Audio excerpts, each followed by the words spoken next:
hogle do tame na hogle dam tame nang kang hon nang raje sade nang huma nang kang hon nang lam the la nang se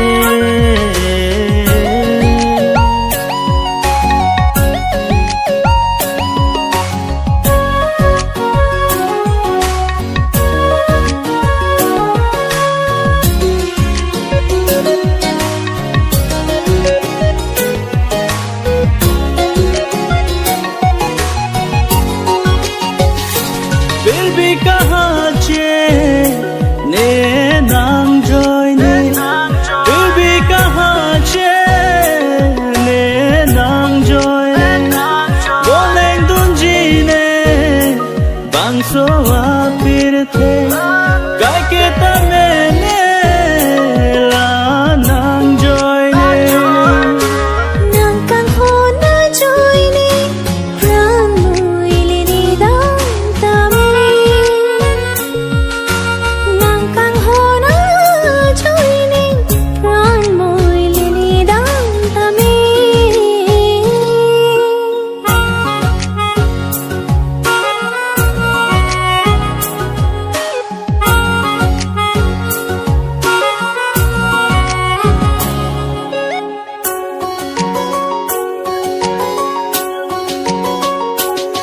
Kang ho kai ke thil thip nang long di ni kang ho kai ke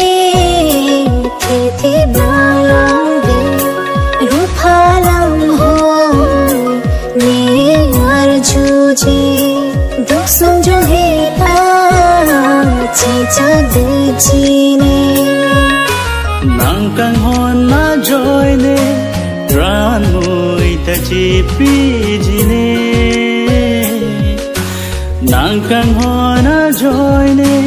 ran mui ta chi pi jine nang mu mang